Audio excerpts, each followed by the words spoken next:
Welcome to VVW news. Medical కళాశాలలో PPP విధానాన్ని తీసుకువచ్చి కార్పొరేట్లకు కట్టబెడితే సహించమని సిపిఐ జాతీయ నాయకుడు సత్యనారాయణమూర్తి ప్రభుత్వాన్ని హెచ్చరించారు. అల్లూరు జిల్లా సిపిఐ జిల్లా సమితి సమావేశాన్ని పాడేరు మోదకొండమ్మ ఆలయంలోని ఆడిటోరియంలో నిర్వహించారు. భారత కమ్యూనిస్ట్ పార్టీ అల్లూరి సీతారామరాజు జిల్లా సమితి సమావేశం పాడేరులో జరుపుకుంటున్నాం.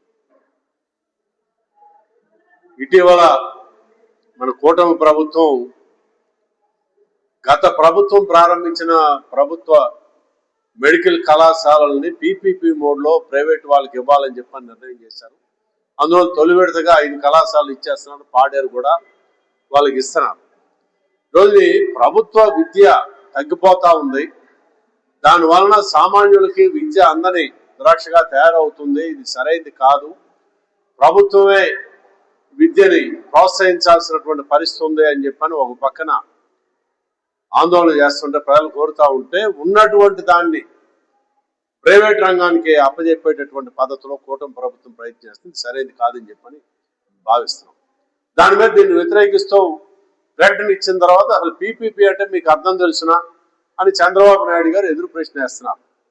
పబ్లిక్ ప్రైవేట్ పార్ట్నర్షిప్, పబ్లిక్ అనే పేరు ముందు ఉంటది కానీ ప్రైవేట్ వాళ్ళ పెత్తనమే ఉంటది. అందులో చంద్రబాబు నాయుడు గారికి ఏది ప్రభుత్వ పరంగా కొత్తగా ఏది నిర్మించడానికో దాన్ని బలోపేతం చేయడానికో ఏ రోజు ఇష్టం ఉండదు. ప్రైవేటు వ్యక్తులకి ఈ రాష్ట్ర సంపదని దారాదత్తం చేయడానికి ఆయన ప్రధానంగా ప్రయత్నం చేస్తున్న నేపథ్యంలోని ఈరోజు దాని మీద కూడా ఆయన రకరకాలుగా ముందు ఆ మాట అన్నారు. ప్రజల నుంచి మళ్ళీ వ్యతిరేకత వచ్చింది. మళ్ళీ వ్యతిరేకత రాగానే అలా కాదు, ప్రభుత్వ ఆధ్వర్యంలోనే అడ్మిషన్స్ అన్ని జరుగుతాయి, నిర్వహణ మాత్రమే ప్రైవేటు వ్యక్తులకు ఇస్తామని చెప్తున్నారు. ఏదైనా అసలు ప్రభుత్వమే ఈ వైద్య కళాశాలన్నింటినీ నిర్వహించాలని చెప్పని సిపిఐగా మేము డిమాండ్ చేస్తున్నాం.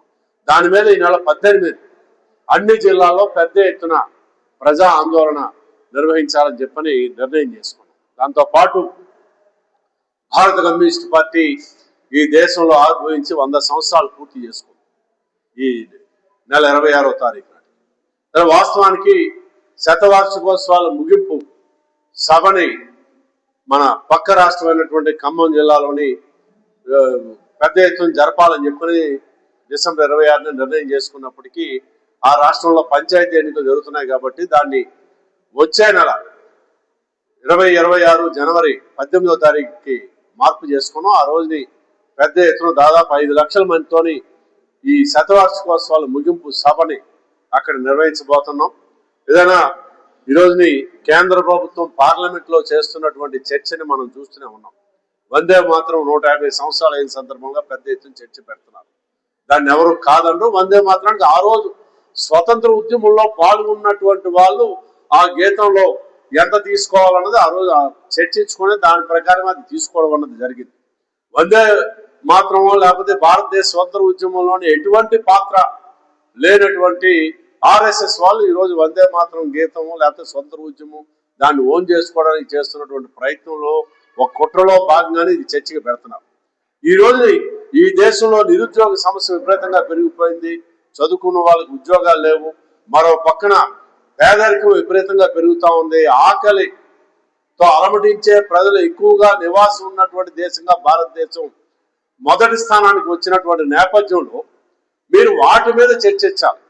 వాటి మీద చర్చించకుండా వందే మాత్రం మీద చర్చ. ఇప్పుడేమో అసలు ఇండిగో సమస్య వచ్చింది. ఇండిగో సమస్య అసలు ప్రైవేటు చంద్రబాబు నాయుడు గారు కూడా